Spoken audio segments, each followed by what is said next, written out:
அன்பு நேயர்களே, Israel Iran யுத்தம் குறித்து நாம் நேற்று பார்ட் 2 தந்திருந்தோம் இல்லையா? பற்றி எரியும் டெல் அபீப் என்ற ஒரு காணொளி நேற்று தந்திருந்தோம். நாம் அதில் வழங்கிய விடயங்களை சற்று ஆராய வேண்டியிருக்கிறது நேயர்களுக்காக. நாம் நேற்று வழங்கிய ஈரான் இஸ்ரேல் வார் 2 என்ன சொல்லியிருந்தோம்? ஈரானின் பெட்ரோல் சப்ளை சென்டர், அணுகுலைகள், gas supply centre, power centre ஆகியன தாக்கப்படும் என்று இஸ்ரேல் சூசகமாக சொன்னதை நாம் உடைத்து சொன்னோம் அல்லவா? நடந்துச்சா? ஈரானுக்குள் மொசாட் உளவாளிகள், ஏஜென்ட்டுகள் உள்ளே இருந்து துல்லியமாக ஈரானின் உயர்மட்ட டாப் லெவல் இராணுவ அதிகாரிகளை ஈரானுக்குள் அளித்துள்ளது. இதை நாம் சொல்லியிருந்தோம். இன்றைக்கும் 2 பேர் காலி. இன்றைக்கு யார் காலி? அவங்களோட இன்டெலிஜென்ஸ் சீப் காலி பண்ணப்பட்டிருக்கார். இன்டெலிஜென்ஸ் சீப் காலி பண்ணப்பட்டிருக்கார். மற்றும் மொசாட் ஏஜென்ட்டுகள் ஈரானுக்குள் நுழைந்து ஈரானின் ஏர்பேஸ், அந்த ஏர்பேஸ் அந்த ஏர் டிஃபென்ஸ் சிஸ்டம் அத்தனையும் செயலுக்கு வச்சுக்கிறாங்க. அது அத்தனையும் இந்த மொசாட்டும் அவங்களோட உளவாளையும் சேர்ந்து செஞ்சிருக்கு. அது செஞ்ச பின்னர் தான் தாக்குதல் ஈரானுக்குள் அதிகரித்தது. இது நாம் சொன்னோமா இல்லையா? மொசாட் உளவாளிகள், ஏஜென்ட்டுகளை கைது செய்துள்ளோம் என்று ஈரான் ஆபிஷியலாக அறிவித்திருக்கின்றது. இந்த தகவலை நாம் பார்ட் 1 பார்ட் 2 தந்திருக்கிறோம். தெளிவாக சொல்லியிருந்தோம். ஒரு மாதத்திற்கு முன்னரே மொசாட் உளவாளிகள், ஏஜென்ட்டுகள் ஈரானுக்குள் நுழைந்து ஈரானின் பாதுகாப்பு ஓட்டைகளை அறிந்து துல்லியமான முறையில் துல்லியமாக கணித்து அந்த ஏற்கனவே சயின்டிஸ்ட் மற்றும் டாப் லெவல் ஆர்மி கமாண்டர்ஸ் எல்லாம் காலியாக இருக்கிறார்கள். அதுக்குரிய முழு காரணம் ஒரு மாதத்திற்கு முன்னரே மொசாட்டின் உளவாளிகளும் முகபர்களும் ஈரானுக்கு நுழைந்து விட்டார்கள். இதை நாம் பார்ட் 1 பார்ட் 2 சொல்லியிருந்தோம். ஆனால் நேற்றும் இன்றும் ஆபிஷியலாக ஈரான் சொல்லி இருக்கின்றது, நாங்கள் பல மொசாட் உளவாளிகளை கைது செய்திருக்கின்றோம். ஈரானுக்குள் ஒரு அபார்ட்மெண்டில் இருந்து ஏராளமான ட்ரோன்ஸ்களை ஏவி தாக்கல் செய்திருக்கின்றார்கள். அதாவது ஏர்பேஸ், அதாவது அவங்களோட அந்த சிஸ்டம் அத்தனையும் அவங்க துல்லியமான முறையில் அவங்க டிஃபென்ஸ் சிஸ்டத்தை எல்லாம் செயலிழக்கம் செஞ்சிருக்கிறார்கள் என்றும் ஈரான் அழகாக தெளிவாக சொல்லியிருக்கின்றது. ஈரான் இப்படியே தனியாக மரண அடியை அடித்தால் ஈரான் அதாவது இஸ்ரேல் தாக்கு பிடிக்க முடியாமல் ஒரு பேச்சுவார்த்தைக்கான நகர்வு ஒன்றை டொனால்ட் ட்ரம்ப் மூலம் செய்யும் என்றும் நாங்கள் பார்ட் 2 நேற்று சொல்லியிருக்கின்றோம் இல்லையா? அது நடந்துச்சா இல்லையா? இப்போது அது நடந்துள்ளது. எப்படி?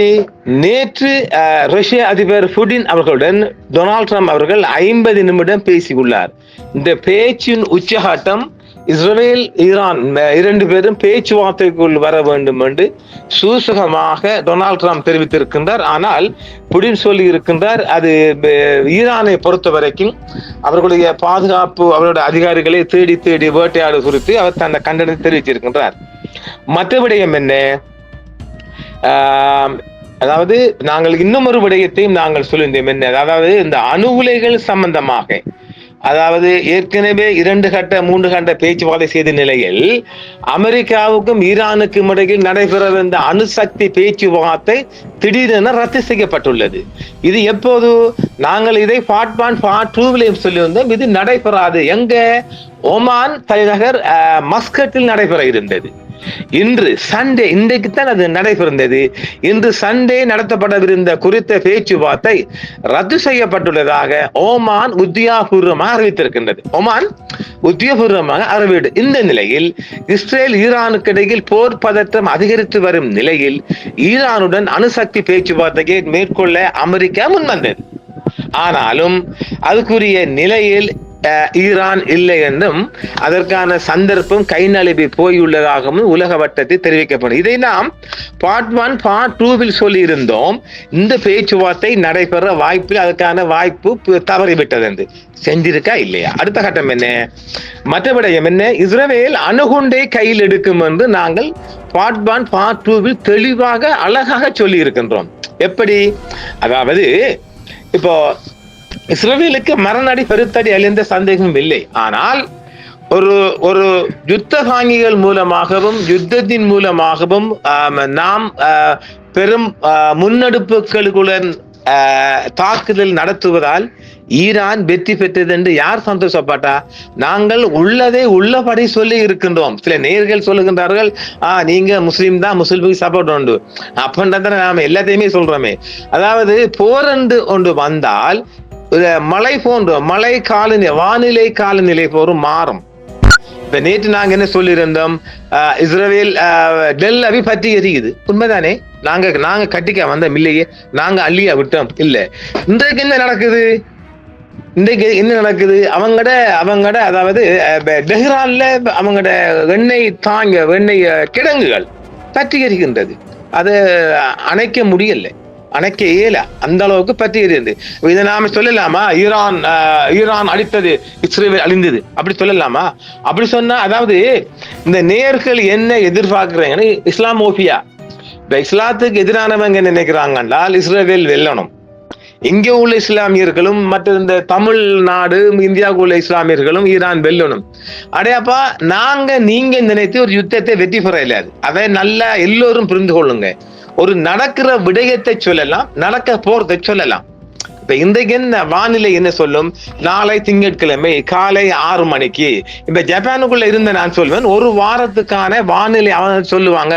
இன்றைக்கு ஹிகாசு மத்சுயாமாவில், அதாவது டோக்கியோல இருந்து ஒரு 30 கிலோமீட்டர், இன்று ஒரு வாரத்துக்கு கரெக்டா கொடுப்பாங்க. அது கரெக்டா நடக்கும். அது அந்த ட்ரெயின் மாதிரி அந்த அவங்க புகையிரதம் கரெக்டா 10:50க்குண்டா அவங்க 10:49 ஒரு நிமிடம் முந்தி வந்துடும். அப்படித்தானே? அப்ப நாங்க நடந்த விடயங்கள், நடக்க போற விடயங்கள் தான் சொல்லி இருக்கிறோம். அடுத்த குண்டு என்ன? நாங்க அணுகுண்டு விடயமாக சொல்லியிருக்கின்றோம். எந்த அணுகுண்டு? மற்ற விடயம் என்னென்றால் இஸ்ரேல் அணுகுண்டை கையில் எடுக்கும் வந்து நான் 2லயும் பார்ட் 2 பார்ட் 1லயும் சொல்லியிருக்கிறோம். இஸ்ரேலை பொறுத்த வரைக்கும் இப்ப மிகப்பெரிய மரண அடி, அதுல எந்த சந்தேகம் இல்லை, தப்பும் கிடையாது, மிகப்பெரிய அழிவு. அங்கு விடயம் என்னவென்றால் மேற்குலக நாடுகளும் இஸ்ரேலுக்கு ஆதரவான நாடுகள் கொண்ட இந்தியா கூட, அவங்க இந்தியா ஃபுல்லா இஸ்ரேலுக்கு தானே, அங்கதான் இருக்கிறாங்களே கொஞ்சம் பெரிய பெரிய ஜாம்புவாங்கன்னு சொல்லுவாங்க. இஸ்ரேல் அடித்தது ஒளிந்தது இப்படித்தானே சொல்லுவீங்க. அப்படி இந்த இஸ்ரேலுக்கு ஆதரவான ஊடகங்களும் ஆதரவாளர்களும் இஸ்ரேல் அடிபட்டத்தை சொல்ல மாட்டாங்க. நாங்க சொல்றோம். இதுதாங்க எங்களுக்கும் அவங்களுக்கும் உள்ள வித்தியாசம். நாங்க இந்த மிச்சம் குறைந்த சப்ஸ்கிரைபர் கொண்ட ஒரு சேனல் இந்த சன்ரைஸ் சேனல். ஆனா சொல்லுவது நடக்குதா இல்லையான்னு மட்டும் பாருங்களேன். ஏன் நீங்க அப்படி? இப்ப நான் என்ன கேக்குறாங்களா, மொசாட் உளவாளியா இவரு? இப்ப ஈரான் தெஹ்ரான் பற்றி எரியுதுண்டா இவர் மொசாட் உளவாளியோ அப்படி பாக்குறீங்க. இப்ப இந்தியா சார்பாக உண்மை நிலையை சொன்னா இவரு வந்துட்டு மொசாட் இவன் ரோட உளவாளியோ? அப்ப ஜேவிபி உண்மையான நிலவரம் சொன்னா இவரு ஜேவிபி ஆளறிப்பாரு. இதை விட்டா உங்களுக்கு வேற இதே இல்லையா? ஒரு டைப் ஆஃப் நியூஸ் அத கொஞ்சம் பாருங்க. இந்த நியூஸ் சொல்லப்படுகின்றது நடக்குதா இல்லையா, உண்மையா பொய்யா, இதைத்தான் இந்த ரெண்டையும் தான் நீங்க நிறுக்கணும். அதுக்கு போயிட்டு எல்லா இடங்களும் தான் சில இந்த ஊடகத்திலையும் சிலருக்கு அப்படித்தான் அதை உண்மையை சொல்ல போனா அப்படித்தான் சொல்லுவாங்க. இவருக்கு ஏசுறதும் திட்டுவதும். உங்களோட எண்ணங்களை எல்லாம் மாட்டுங்க நீங்க. அதாவது செய்திகள்ல தன்மையைத்தான் நீங்க பார்க்கணும். இப்ப உலக நடப்புல உலகத்தின் ஒட்டுமொத்த பார்வையும் இந்த ஈரான் பக்கம் தான் இருக்கிறது. அப்ப ஈரானுக்குள்ளே இந்த ஈரான் பாதுகாப்பு ஓட்டை என்றா என்ன? உங்க நாட்டுக்குள்ள நூற்றுக்கணக்கான மொசாட் ஏஜென்ட்களும் மொசாட் காரங்களும் வந்து உட்கார்ந்துகிட்டு உங்களுக்கு எதிராக அடிச்சுக்கிட்டு இன்றைக்கு பாருங்க அவங்களோட இன்டெலிஜென்ஸ் சீஃப் ஒருவர் காலி, 2 பேர் காலிலே இன்டெலிஜென்ஸ் சீஃப். அப்ப இந்த புலனாய்வு துறையின் மிக முக்கியமான உயர்மட்ட தளபதி, நம்பர் 1 தளபதி இறந்து போறால் அது எவ்வளவு பெரிய வீக்னஸ் ஓட்டையும் பாருங்களேன். இதைத்தான் நான் சொல்ல வரோம். இப்ப சிலர் சொல்றாங்க போன் பண்ணி நீ என்ன எல்டிடிக்கு ஆதரவு, அடையாப்பா உங்களுக்கு காட்ட வேண்டியிருக்குது எல்டிடி எப்படி இருந்துச்சு, பொட்டுகாமாண்ட டேலண்ட் என்ன, இதுக்கு போயிட்டு எங்களை சப்போர்ட் பண்ணீங்களா? அடையாப்பா பொட்டுகாமாண்ட ஒரு டேலண்ட சொல்ல வரேன். இத நம்ம கருணா தம்பி நல்லா பார்க்கணும். கருணா தம்பின்னு அவர் பேட்டிக்கு போறேன் 2010. அப்ப இதை நான் ஊடகத்திலையும் பல இடங்களை சொல்லியிருக்கிறேன். என்னென்றால் கருணா அந்த பேங்காக் பக்கம் அந்த 2010 உண்மையில பேச்சுவார்த்தை போனார் இல்லையா? அந்த பேச்சுவார்த்தைக்கு போன பிறகு பொட்டு அம்மா இவரை புல்லா மோப்பம் முடிக்கிறார். அவருக்குன்ற ஒரு டீம் இருந்துச்சு. அந்த டீம்ல தலைவர்கிட்ட 1 இயருக்கு முதல்ல போய் சொல்லப்படுது, தலைவரே நாம கருணா நம்மளை விட்டு போக போறான்னு சொன்ன உடனே முதலாம் தரம் சொன்ன உடனே அவ தலைவரை பத்தி பெருசா மைண்ட் பண்ணலையா. அதை பிறகு 6 மாதம் கடந்த பிற்பாடு தலைவர்கிட்ட போய் போட்டு அம்மா சொன்ன உடனே அதையும் தலைவர் கணக்கெடுக்கல. என்ன இவனுக்கு தானே வேலை ஒத்தனை வந்து கம்ப்ளைண்ட் பண்றானே என்று தலைவர் பெருசா கணக்கெடுக்கல. 3ஆம் தரம் அப்ப ஒரு ஏற்கனவே 6 மாசம் பிறகு 3 மாசம் 9 மாசமா இன்னொரு 3 மாசம் பிறகு போய் தேர்ட் வார்னிங் 3ஆம் எச்சரிக்கை ஒன்று கொடுக்கப்படுது. ஆனா அவனை கூப்பிட்டு விசாரிங்க, அவன் நம்மளை விட்டு பறந்து போறான்னு சொன்ன உடனே சரி பாப்ப இவன் ஒரே சொல்லலான்னு கூப்பிட்டா கருணா தம்பி போகல. இதை நான் கருணா தம்பி கிட்ட பேட்டி கண்டு எடுத்து போட்டுக்கிறேன்.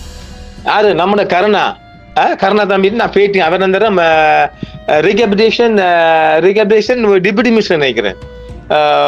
ஐடென்டி கார்டு ஆபீஸ் தாண்டி ஜாவத்தை டிப்யூட்டி மினிஸ்டர் ஆபீஸ்ல மிகப்பெரிய பாதுகாப்பல் மத்தியில 2 வார பேட்டிக்காக நாம இதை கேட்டோன்னே சிரிச்சார், உண்மை நண்டார். அப்ப என்ன கருணாகிட்ட கேட்டேன், அப்ப நீங்க அப்படி 3ஆம் தரம் மோர்னிங்கும் பொட்டாமான் கொடுத்து நீங்க போயிருந்தால் என்ன நடக்கும் கேட்டதுக்கு என்ன சுட்டு போட்டு மண்டையை போட்டுப்பான்னு சொன்னார் அழகா தெளிவாக. அப்ப நான் என்ன சொல்ல வரேன் என்றால் அந்த ஒரு சாதாரண ஒரு சின்ன இயக்கம், மிக குறுகிய சின்ன இயக்கம் எந்த அளவுக்கு இன்டெலிஜென்டா இருக்கு பாருங்க. அதைத்தான் சொல்லுவேன். இதை சொன்னா ஒரு கல்முறைக்கார ஒருத்தர் போன் பண்ணி நீங்க என்ன எல்இடி சப்போர்ட் கேட்கறாங்க. அடையப்பா உங்களுக்கு அந்த 2ஐயும் கம்பேர் பண்ணி காட்ட வேண்டி இருக்குது. எவ்வளவு பெரிய ஈரான் ஒரு இன்டெலிஜென்ஸ் சீஃப் கொல்லப்பட்டிருக்கிறார். அப்ப பொட்டுமான என்ன இந்தியா கேக்குது. அதை 2ஐயும் கம்பேர் பண்ணி பார்த்தா நான் எல்இடிக்கு ஆதரவா? அடையப்பா ஒரு ஒரு உண்மை நிலைய மனுஷனா சொல்லுங்களேன், சரியா நிறுத்து பாருங்களேன். அதைத்தான் சொல்ல வரோம். இதை போய் சொல்லத்தால இப்ப எல்இடி எழும்பிட்டா எல்இடிக்கு நான் ஆதரவு, நான் என்ன சர்டிபிகேட் கொடுக்க போறேன்னா நான் சொன்ன ஆதரவு சொன்னா எல்லாம் நடந்துருமா? அப்ப நாங்க சொன்னா எல்லாம் நடக்குதா? நாங்க சொன்னா கேட்டுருமா? இப்ப ஒருத்தன் சொல்லலாம் நாங்க கொம்பி சூடுறோம்.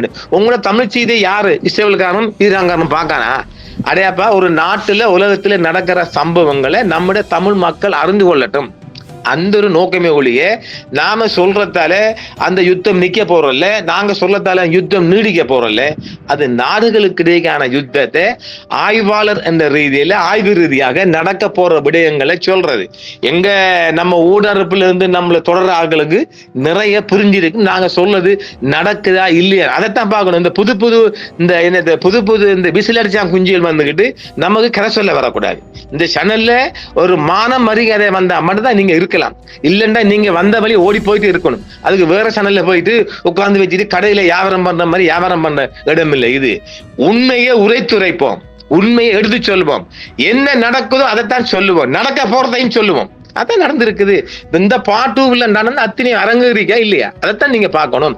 இப்ப நாங்க சொன்னது ஒன்று மட்டும் தான் பாக்கி இருக்குது. அது என்ன?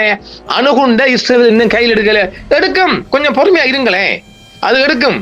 அது எடுத்து அங்கே அடிச்சுட்டு, அதாவது இஸ்ரேல்ல இப்ப ஒரு திட்டம் என்னன்னு சொன்னால் இது ஒரு உளவு தகவலாக பார்த்து கொள்ளுங்க.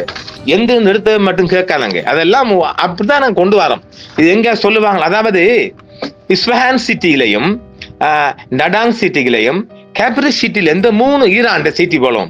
இஸ்ஃபஹான், கேப்ரிஷ், நடாங் இந்த 3 மெயின் சிட்டிலையும் தான் இவங்க பூமிக்கு அடியில் அண்டர் கிரவுண்ட்லாம் இவங்கட அணுகுண்டு இருக்குன்ற ஒரு தகவல் இஸ்ரேல் இருக்குது. இதைத்தான் அடிக்க போறாங்க. இது அடிக்கிறதுக்கு என்ன செய்ய போறான்னு சொன்னால் இதை நாங்க ஏற்கனவே பார்ட் 1 பார்ட் 2 சொல்லிக்கிறேன். அவன் அடி வாங்கி கொண்டிருக்கிறான். இஸ்ரேல் அடி வாங்கி கொண்டிருக்கிறான். இல்ல அவன் அழிவு எல்லாம் வருது இல்லை உங்களுக்கு. அடி வாங்குறான். ஹெவிலோட்டு அடி வாங்குறான், அடிக்குது. இப்படி அடிக்கிறதால ஈரான் வெற்றி என்று நீங்க கணக்கு போட்டால் அது முட்டாள்தானம். அதை வழங்கிக்கொள்ள அது நாங்க தாரோம். இப்ப இதுக்குள்ளே இந்த இந்தியாவுக்குள்ளே தாரோம். அதாவது ஈரான் இப்படி அடிக்கிறதால இல்ல, ஈரான்ல பற்றி எரியுது. அது ஈடு செய்ய முடியாத, ரீகவர் பண்ண முடியாத அழிவு இல்லையா? அது எப்ப தோல்வி தானே. அது நாங்க தோல்வி என்று நீங்க நினைக்கிறீங்க. இஸ்ரேலுக்கு அடிச்சு டெல்லாபி மற்ற ஏனைய சிட்டி எல்லாம் அடிக்கிறதால ஈரான் வெற்றி பெற்றது நீங்க நினைச்சால் உங்களோட தலையை கொண்டு எங்கேயாலும் கழுவிட்டுவாங்க. அப்படி நினைக்கிறார்கள் நிறைய முஸ்லிம்ஸ் தான். அடுத்தது இன்னொரு விடயம் சொல்ல வரமே, அது சொல்ல வரமே. அப்ப இந்த இஸ்ஃபஹான் சிட்டி, கேப்ரிஷ் சிட்டி, நடாங் சிட்டி இந்த சிட்டிக்குள்ள ஏதாவது ஒரு இடங்கள்ல அணுகுண்ட இஸ்ரேல்காரனே போடலாம். நாங்க பார்ட் 1 பார்ட் 2 சொல்லி வரோம். அவன் கையில் எடுக்கத்தான் போறான். இதைத்தானே நாங்க சொன்னோம்.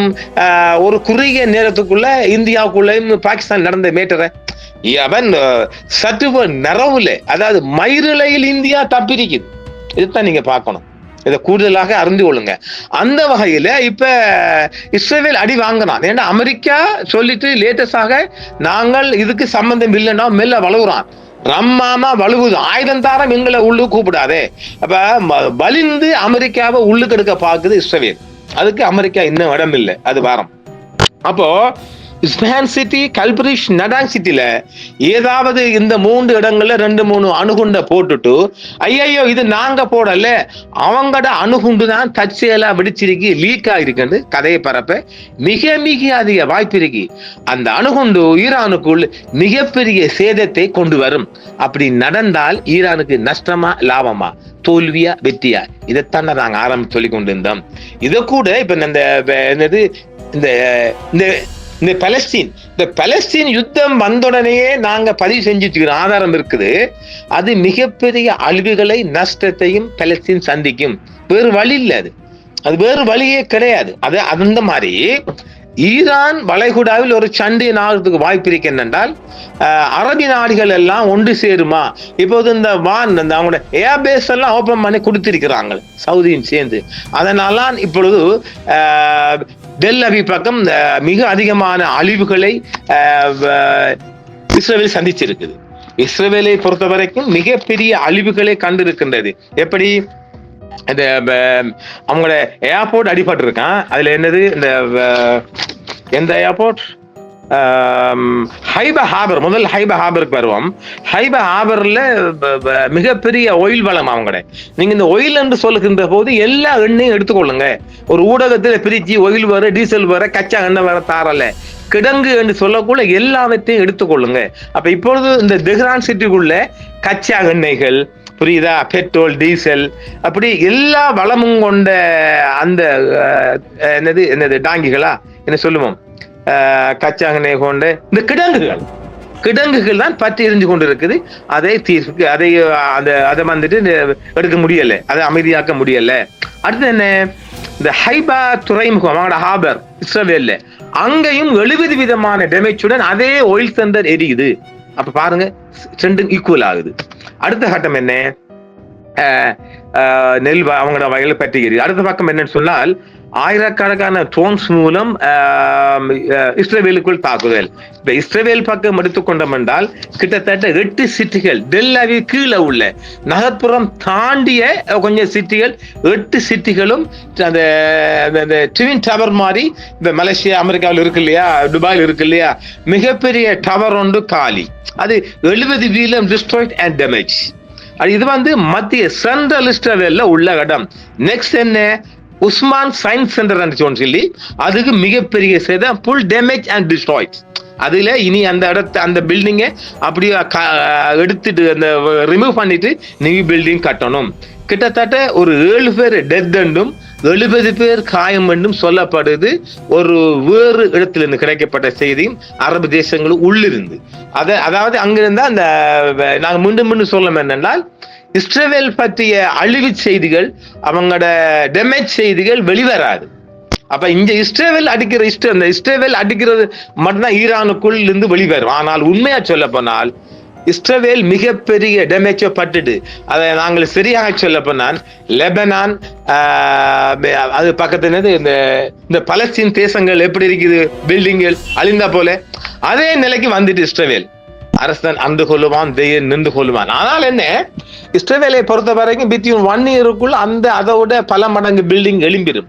ஆனால் ஈரானுக்குள் அப்படி எழும்ப முடியுமா? ஈரான் சொந்த கால நிக்கிற ஒரு நாடு. இப்ப நாங்க தோல்வி என்று சொன்ன உடனே எங்களுக்கு கெட்ட வார்த்தையில ஏசி வாரீங்க சில நேர், அதாவது இந்த விசிலளித்தான் குஞ்சுகள் சில அறிவுபூர்வமாக வந்தால் அதுக்கு பதில் அளிக்கலாம். அறிவுபூர்வமாக வாங்க, நாங்க அதுக்கு உங்களை நேர பேரை போட்டு பதில் அளிப்போம். நீங்க இந்த படியாத மோட்டு கூட்டம் 5ஆம் வகுப்பு 3ஆம் வகுப்புல நம்ம அடிச்சுக்கிட்டு எங்களுக்கு கதை சொல்லக்கூடாது, சரிங்களா? நாங்க இதுல எங்களுக்கு இது 1 ஹவருக்கு ஒரு செய்து அதுக்கு எங்களுக்கு தொழிலும் இல்லை, அதை புரிஞ்சு கொள்ளுங்க. இதை விடிய முழிச்சிருந்து உலகத்தில் என்ன நடக்குதுன்னு பார்த்தெல்லாம் செய்தாரு. எனக்கு அதுக்கெல்லாம் டைம் கிடையாது. நாங்க டைமுக்கு படுக்கணும், டைமுக்கு எங்கட வேலை வெட்டி பார்க்கணும்.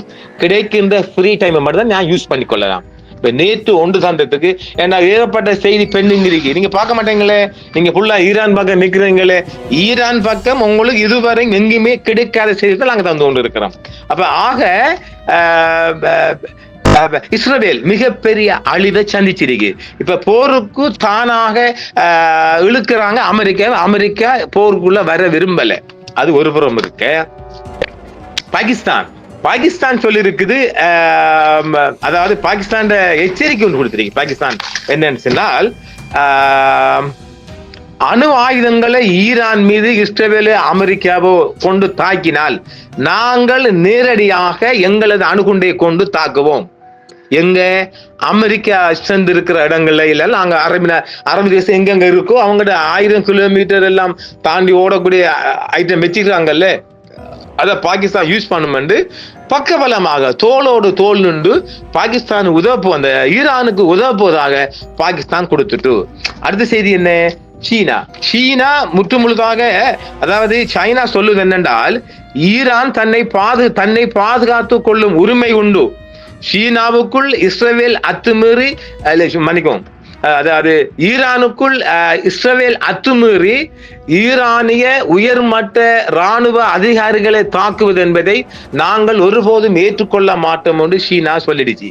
சீனா சொன்னது மட்டுமல்ல, இந்த செய்தி பதிவுக்கு ரெக்கார்டிங் போகும் வரைக்கும் சீனா இதுவரையும் தனது 4 கார்கோ விமானங்கள் மூலம், கார்கோ பிளைட் மூலம் எனது ஈரானுக்கு தேவையான சகல ஆயுத தளபாடங்களையும் சப்ளை பண்ணி இருக்குது. அதுவும் தோளோடு தோல் நிற்கின்றது. அதுல என்னது, சார்லி லீமா எக்ஸ்ரே CLX 9735 என்ற சீனாவின் கார்கோ பிளைட் மூலம் தான் முதலாக அவங்களுக்கு நேற்று முதல் இதுவரைக்கும் 4 பிளைட்டுகள் சப்ளை பண்ணிருக்குதான். இது வெளிவந்த செய்திகளா? இது டைம் ஆஃப் டைம்ல அந்த செய்தி வந்திருக்குது, அதை நீங்க பார்த்துக் கொள்ளுங்க. அப்ப அடுத்தது நாங்க இப்ப அதாவது ஈரானின் இலக்கு என்பது, அதாவது ஈரானின் இலக்கு என்ன பார்ப்போமா? இப்ப ஈரான் இலக்கு என்ன? அதாவது பென்குரியன் ஏர்போர்ட் எங்க இஸ்ரேலுக்குள்ள, ஹைஃபா போர்ட், ஓரட் ரபின் பவர் ஸ்டேஷன், அது அஸ்கலியன் கேஸ் டெர்மினல், இதெல்லாம் அடிபட்டு இருக்குது. இது சரியா டேமேஜ் பண்ணப்பட்டிருக்குது, டார்கெட் சரி. அதே போன்றுதான் இஸ்ரேலுக்குள் பெட்ரோல் சப்ளை சென்டர் எல்லாமா, ஆயில் சென்டர், அணு உலைகள். நாங்க ஏற்கனவே சொன்னோம் இல்ல, அணு உலைகள் எதை சொல்ல வரோம் நாங்க, அதாவது இஸ்பஹான், கப்ரிஷ், நடாங், இது 3 டார்கெட் செய்யப்பட்டிருக்குது. அங்க அடிக்கிறதுக்கு ட்ரை பண்ணி கொண்டிருக்கிறாங்க. இது ஒரு புறம். அடுத்தது என்ன, அவங்க சென்டர் எல்லாம் டார்கெட். அடுத்தது இப்ப பென்குரியன், ஹைஃபா, ஓரட் ரபின் பவர், அதாவது அஸ்கலான் கேசர், இதெல்லாம் டெல்லவி நோக்கிய தாக்குதலை அந்த அமெரிக்காவும் இஸ்ரேலும் முடிந்த அளவுக்கு தாக்குதலை முறியடிக்க பார்த்தாலும் அதை மீறித்தான் அடிபட்டிருக்குது. அப்ப வெங்கட அயன்டோமை எல்லாம் தாண்டித்தான் இஸ்ரேலுக்குள் இவ்வளவு நடைபெற்று இருக்குது. இந்த தாக்குதலை இடைமறுத்து தாக்குவதற்கு அமெரிக்கா களத்தில் நிற்கிறாங்க. அமெரிக்காவும் இஸ்ரேலும் ஒரு முன்முனைப்பு மூலமாக இடைமறுத்த போதும் அது அவங்களால முடியல. அப்ப ஆக மிக அதிகமான தாக்குதல் அழிவுகளை இஸ்ரேல் சந்திச்சிருக்குது. ஒரு மூர்க்கத்தனமான தாக்குதலுக்கு இஸ்ரேல் ரெடியாகி கொண்டிருக்குதா, அதை நீங்கள் வைத்துக் கொள்ளுங்கள். ஆயிரக்கணக்கான ட்ரோன்ஸ்கள் மூலம் தான் இவங்க தாக்கி இருக்கிறாங்க. அந்த இவங்களை தெஹ்ரான்ல மிகப்பெரிய அழிவு, மிகப்பெரிய ஈடு செய்ய முடிய அழிவா. அதே போன்தான் ஹைபா ஹாபரும் அவங்களோட பவர் சென்டர்லாம் அந்த மாதிரி காலியாகப்பட்டிருக்கு. இப்ப இஸ்ரேல் செய்யக்கூடிய ஒரு அவசரமான வேலை என்னென்றால், அது நாங்க சொன்ன மாதிரி அந்த என்னது இஸ்பஹான், கப்ரிஷ், நடாங் சிட்டிக்குள்ள ஒரு 2-3 அணுகுண்டை தூக்கொண்டு போட்டுட்டு, அது நாங்க போடலப்பா, ஐயோ இது நாங்க போடல, அவங்களோட லீக்காய் அவங்க வெடிச்சேன்னு சொல்லி ஒரு பழிய போடுறதுக்கு மிக அதிக வாய்ப்பு இருக்கு. இதுக்கு இந்த 4 இருக்குல்ல, மீண்டும் சொல்றதுக்கு 4 இருக்கு. அதுவரை நீங்க பொறுத்து தான் கொஞ்சம் பார்க்கணும். அது வரைக்கும் இந்த செய்திக்குள்ள அதை தர இதை தரன்னு சொல்ல வராதவங்க. நாங்க 2 பக்கம் தந்திருக்கிறோம். ஒரு விடயத்தை நடக்க போறது, நடந்தது நடக்க போறது மட்டும் தான் நான் தருவேன். அது நீங்க ஏற்றுக்கொள்ளுங்க, போயிட்டு இருக்கணும். மிக குறுகிய வட்டம் கொண்ட ஒரு சேனல் இது. ஒரு குறுகிய காலத்துக்குள்ள, ஒரு குறுகிய நேரத்துக்குள் வந்து சேர்ந்த கூட்டம் தான் அவ்வளவு கூட்டம். இந்த கூட்டங்கள் மிக அதிகமாக இந்த ஊடறுப்பு மூலம் என்னோட சேர்ந்த கூட்டங்கள். புதுசா வர அந்த விசிலடிச்சான் குஞ்சுகள் தான் நம்மளை பத்தி சரியா தெரியாம நீ மொசாட்ற ஆளு, நீ ஈரான் அழியணும். ஒரு விஷயத்தை சொல்றேன், ஈரானை காப்பாற்றணும் என்று நினைக்கிறவங்க முஸ்லிமாக்கள் இருந்தால் மாத்திரம் வாங்க, உங்களுக்கு நான் ஈரான் விசா தரையிலும் அங்க போய் ஈரானை காப்பாற்றா போய் போராடுங்க. அடுத்தது இந்தியாவுக்குள்ள இருக்கிற சங்கிகள், இந்த மூத்திர சங்கிகள், நீங்க போய் இஸ்ரேலை காப்பாற்றணும் உங்களுக்கு விசா கொடுப்பான் போங்க. இரண்டாலும் இப்ப இஸ்ரேல் தன்னுடைய ரிசர்வ் போர்ஸ் எல்லாம் கால் பண்ணிக்கிறாங்க யுத்தத்துக்கு. மிகப்பெரிய யுத்தம் ஒன்றுக்கு இஸ்ரேல் தயாராகுது. இந்த யுத்தத்துல நிச்சயமாக நிறைய படைகள் கொல்லப்படும். யார படைகள்? இஸ்ரேல் படைகள் கொல்லப்படும். அதுக்கு பிறகுதான் இவன் மட்டும் அணுகுண்ட கையில் எடுப்பான். அதுக்காகத்தான் பலி கொடுக்கிறது தயாராகிறான். கொஞ்சம் இந்த ரிசர்வ் படையெல்லாம் கொஞ்சம் வயசு கூடினவங்க தானே, 55 வயசு வரையும் வெளியே உலகம் முழுவதும் இருக்கிறாங்க. ரிசர்வ் படையில அவங்க ஒரு 50 வயசு மட்டும் தான் எடுக்க பாக்குறாங்க. ரிசர்வ் போலீஸ் சொல்லி ரிசர்வ் போர்சஸ் அவங்க எல்லாம் பழைய ஆக்கள் தானே. ஒரு தேவை அவங்களுக்கு எமர்ஜென்சி ஒன்று கால் பண்ணி அவசரமாக தேவைப்படுகின்ற போது ரிசர்வ் போர்ஸ் எல்லாம் கால் பண்ணிக்கிறாங்க. அவங்க இந்த ரிசர்வ் போர்ஸ் எல்லாம் ஆயுதத்துக்கு அவங்க திருப்பி கொஞ்சம் மறந்திருப்பாங்க இல்லையா, ஒரு வண்டியிலேயே அவங்களுக்கு அவசரமாக ஆயுதங்களை ஆபரேஷன் பண்ணி காட்டி அவங்கள களத்துல இறக்குறது ரெடியா இருக்குது. இந்த மாதிரி டைம்ல இந்த மாட்டு மூத்திர சங்கிகள், இந்தியாவில் இருக்கிற மாட்டு மூத்திர சங்கிகள், நீங்கள் இஸ்ரேலை காப்பாற்றணும் என்றால் எங்களுக்கு அம்படிக்காம எல்லா ஊடகங்களும் அம்படிக்கிறாங்களாம். ஊடகக்காரர்களுக்கு அம்படிக்காம நாங்க இஸ்ரேலை காப்பாற்ற போறோம், நாங்க இஸ்லாமோபியா என்று சொல்லிக்கிட்டு நீங்க விசா கொடுப்பான். இப்ப இந்தியாவுக்குள்ள இருக்கிறவங்க ஈரானை காப்பாற்ற போற முஸ்லிம்ஸ் நீங்க போய் பாய்க்காரங்க போய் காப்பாற்ற போங்க. இங்கே அங்க அப்படி ஒரு நிலைமை வரல, மன்னிக்கணும், அங்க இஸ்லாமியாக்கள் யாரும் வரல. அந்த தமிழ்நாட்டு முஸ்லிம்கள் கூடுதலாக ஒரு நியாயமான செய்தியாக இதை பாக்குறாங்க. இந்த விசில் அடிச்சாங்க குஞ்சு மாத்திருந்தா நான் ஈரானுக்கு ஆதரவு, நான் மொஷாத்காரன் சொல்லி வாரேங்க. இலங்கைக்குள்ள இருக்கிற சிலர் இந்த 5ஆம் வகுப்பு 3ஆம் வகுப்பு கேசுகள், நீங்க கொஞ்சம் சரியாக நம்மளுடைய செய்திகளை பார்க்கணும். எப்ப என்ன சொல்ல எல்லாம் ரெக்கார்ட் இருக்குது. யுத்தம் முடியட்டுமே, நாங்க போட்டு காட்டுறோம். இப்ப உங்களுக்கு காட்ட வேண்டிய தேவை இருக்காது. அவங்க ஈரானை காப்பாற்றணும், ஈரான் காப்பாற்ற, முஸ்லீம் காப்பாற்றணும் நினைச்சாங்கடா, ஈரான் விசா எடுத்தார என்ன மீண்டும் சொல்றேன், விசா எடுத்தாராம் போய் காப்பாத்துங்க. யாரும் உங்களை தடுத்தா? செய்தியை ஒழுங்கா பாருங்கடா. சும்மா அறையும் குறையுமா வந்துகிட்டு எங்கேயாச்சும் வந்து பார்த்துக்கிட்டு நீங்க ஈரானுக்கு எதிர்ப்பு, நாங்க எதிர்த்து என்ன செய்ய போறோம்? நாம சொல்லி ஈரான் காப்பாற்றப்படுமா? நாம சொல்லி ஈரான் அடங்கிருமா? இஸ்ரேல் அடங்கிருமா? நடக்க போறோம்ல. நடந்த விடயங்கள் இப்ப நான் பாட்டுல தந்த அத்தனையும் நடந்துட்டு ஆதாரபூர்வமா பதிவு இருக்குது. அணுகுண்டு மட்டும் வரலாது பேரும் கொஞ்சம் பொறுமை வேணும். உடனே தூக்குவானா? அவன் இன்னும் கொஞ்சம் அழிக்கணும் இல்ல, இன்னும் கொஞ்சம் 2 பேரும் அழிக்கணும் இல்ல. ஒரு விடயத்தை நாங்க கடைசியா சொல்ல விரும்புறோம் என்னென்றால், மிக கூடுதலாக ஈரான் அடிக்குதுன்னு ஈரான் வெற்றிக்குள்ள இல்லை. ஈரான் வேணுமெண்டா இஸ்ரேலை முறியடிக்கலாம், அது விஷயம் வேற. நீங்க நினைக்கிற மாதிரி அப்படி ஒரு நாட்டை அழிக்கலுமா? இஸ்ரேலை அழிக்கிறதுக்கெல்லாம் அமெரிக்கா விடுமானா முடிஞ்ச அளவுக்கு? ஆனால் ஒரு 25 ஆண்டுகளாக அமெரிக்காவோட பேர்னுக்குள் இருக்கிற ஒரு நாடு கொஞ்சம் கொஞ்சமா முன்னேறி வந்த நிலையில மிகப்பெரிய பொருளாதார சரிவை சந்திச்சுட்டு, அது ஒன்று ஒரு கவலைக்குரிய விடயம். என்றால் இது எழுப்புறதுக்கு இன்னும் ஒரு 5-10 ஆண்டு கூட போகலாம். தன்னந்தனியா நாடு தானே இஸ்ரேலுக்கு. மற்ற நாடுகள் அவங்களோட நாடுகள் G7 நாடுகள் நிக்கலாம், சில போல அவங்க நிக்கலாம், அவங்க பழகிய G7 எல்லாம் நிக்கலாம், அது சொல்ல இயலாது. அவங்களோட நேட்டோ நாடுகள் நிக்கலாம், அதெல்லாம் சொல்ல இயலாது. ஆனால் ஈரானுக்கு துணை நிக்க போறது சைனா என்றதுக்கு பிறகுதான் அமெரிக்கா பின்வாங்கி இருக்கிறார். இல்லாட்டி அமெரிக்கா நேற்றுக்கு வேற இன்றைக்கு வேற, நாரவாய் வேறவாய், ஐயோ இது எங்களுக்கு எதுவுமே தெரியா, நாங்க இப்ப அறிந்து கொள்றோம்னு ரம் அடித்தார் அந்த பெல்டி சொல்லிட்டாரு. அது இன்றைக்கே சொல்லிட்டு எங்களுக்கு தெரியாதே, எங்களை ஒன்றும் சொல்லலையே, எங்களுக்கு தெரியாம தான் ஆரம்பத்தில் சொன்ன ஸ்டேட்மெண்ட் தான், எங்களுக்கு தெரியாம தான் அடிச்சாங்க, எங்களுக்கு தெரியாம தான் சொன்னாங்க, நாங்க இப்ப ஆங்காங்க அறிஞ்சு கொள்ளோம். அது மெல்ல வழியை கொள்றார் ரம்ஸ் மாமு. ஆனால் சீனா ஈரானுக்கு உறுதியாக நிற்கின்றது. அந்த ஒரு அச்சம் வந்தது பிறகு என்றால் காகோவில் நிறைய வந்து கொண்டு இருக்கு. முடிய அவங்களோட சரக்கு விமானங்கள் மூலம் சரக்கு வந்துகிட்டே இருக்கும். அதனால அவங்களுக்கு ஈரானுக்கு அந்த அச்சம் பயம் இல்லை. எனவே இதை வெற்றி என்று நாங்க இன்னும் சொல்ல மாட்டோமே, அடிதான் இப்ப இன்றைக்கு. அதாவது ஒரு விடயத்தை விளையங்களுக்கு ஒரு யுத்தத்துல இன்றைக்குல நாளைக்கு நிலைமை மாறும். அத வானிலை நிலைமை போன்று மாறும். அந்த மாறுற நிலைமை தான் நாங்க தந்திருக்கிறோம். இன்றைக்கு சரிசமமாக இருக்குல்ல, அப்படி பார்த்தாலும் சரிசமமாக அவங்களோட இந்த கிடங்குகள் பற்றி இருந்தாலும் கூட இஸ்ரேலுக்கு தான் பாதிப்பு அதிகம் இன்னும் இருக்குது. இப்போ கூட ஸ்டில் அவங்களுக்குள்ள அந்த பொடியெல்லாம் காட்ட மாட்டாங்க. ஒரு குடும்பம் அப்படி ஏதோ ஒரு தற்செயலா காட்டுறாங்க, அழிவு கூடிட்டு. ஈரானை விட அழிவு அங்க கூடி இருக்கு. இப்ப ஈரான் தரப்புலையும் கிட்டத்தட்ட எத்தனை நாங்க தந்திருக்கிறோம்? 230 230 நாங்கள் தந்திருக்கிறோம். அழிவு இருக்குது இன்னும். ஈரானை பொறுத்த வரைக்கும் இந்த செய்தி பதிவுக்கு போகும் வரைக்கும் 215 பொதுமக்கள் காலியாகிருக்கிறாங்க. ஈரானில் 648 பேர் காயமடைந்துள்ளார்கள். இப்ப இஸ்ரேல் பக்கம் எடுத்துக்கொண்டோம் என்றால் கிட்டத்தட்ட இதுவரைக்கும் ஒரு வெளிவரா செய்தி ஒரு 120 பேர் காலியாக இருக்கிறாங்க. எல்லா இஸ்ரேலிய மக்களும் அண்டர் கிரவுண்டுக்குள்ளே வாழ்கின்றார்கள். அண்டர் கிரவுண்டுக்குள்ள எல்லா வசதியும் இருக்கு. அவங்க பூமிக்கு அடியில எல்லா வசதியும் செஞ்சு கொடுத்து ஹாஸ்பிட்டல் தொட்டு எல்லாமே இருக்குது. அவங்களுக்கு எல்லா வசதியும் இருக்குன்றது. கிட்டத்தட்ட ஒரு இன்று வரை இந்த யுத்தம் ஆரம்பித்த காலம் தொட்டு ஒரு 120 பேர் மட்டும் காலியாக இருக்கலாம் என்று ஒரு அளவு செய்தி. அதாவது அவங்க 7 பேர் தான் சொல்றாங்க. இல்லை, இதுவரைக்கும் ஒரு 120 பேர் மட்டும் காலியாகப்பட்டிருக்கலாம் என்று சொல்லப்படுகிறது. 70 பேர் காயமடைந்துள்ளதாக சொல்லப்படுது. அது உத்தியோகபூர்வமான தகவல். ஆனால் கடைசி வரைக்கும் இஸ்ரேலுக்குள் நடந்த அழிவு செய்திகள் ஒருபோதும் வராது.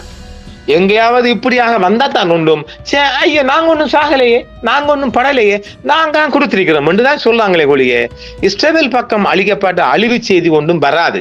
எனவே நாங்கள் மாற்று வழி மூலமாக கிடைக்கின்ற செய்திகளை தான் பரிமாறிக்கொள்ளலாம். இன்றைய செய்தியின் பிரகாரம் 2 பக்கம் அழிவு கூட என்றாலும் இஸ்ரேலுக்கு மிகப்பெரிய ஹெவி, அதுக்கு மரணடி தான். கிட்டத்தட்ட நேற்றைய மரணடியை போல இன்றைக்கும் ஒரு பாட்டு மரணடியாக சொல்லலாம். இதான் நடந்திருக்கிறது. இது கிடையாது, இஸ்ரேல் மிகப்பெரிய ஒரு ஹெவி தாக்குதல் ஒன்றை யாரும் எதிர்பாராத மரண அடி ஒன்றுக்கு ஈரானுக்கு எதிராக கொடுப்பதற்கு தயாராய் கொண்டிருக்குது. நாம் அன்று சொன்னமில்ல, இந்த செய்தி நாங்கள் கொடுக்க போகக்குள்ளேயே இந்த யுத்தம் ஆரம்பிக்கப்படும் என்று. நாம் இந்த செய்தி இப்ப நாளைக்கு மாலை தான் சந்திக்க போறோம். அப்ப நாளைக்கு மாலைக்குள்ள அநேகமாக ஈரான் மீது ஒரு பாரிய தாக்குதல் ஒன்றை இஸ்ரேல் செய்வதற்கான ஒரு அடி இருக்குது. அந்த அடியுடன் அணுகுண்டையும் தூக்கி போடவும் வாய்ப்பு இருக்கிறது. எதுவானாலும் நாம் நாளைக்கு மாலையும் சந்திப்போம். நிச்சயமாக எம்முடன் பயணிக்கின்ற நேர்கள் தொடர்ந்து பயணிங்க. கிடைக்கப்பெறுகின்ற அதிக பல செய்திகளை தொடர்ந்து தரலாம் என்பதையும் தெரிவிக்கின்றேன். மீண்டும் நாளை மாலையும் சந்திப்போம். நன்றி. என்றும் உங்களுடன் சன்ரைஸ் இந்தியா டிவி. சப்ஸ்கிரைப் பண்ணுங்கள், பெல் பட்டனையும் கிளிக் செய்யுங்கள். உங்கள் ஆதரவே எங்கள் சேவை. ஆதரவு தாருங்கள், அரவணைப்போம். மறக்காம சர்ப்ரைஸ் பண்ணுங்க. தேங்க்யூ.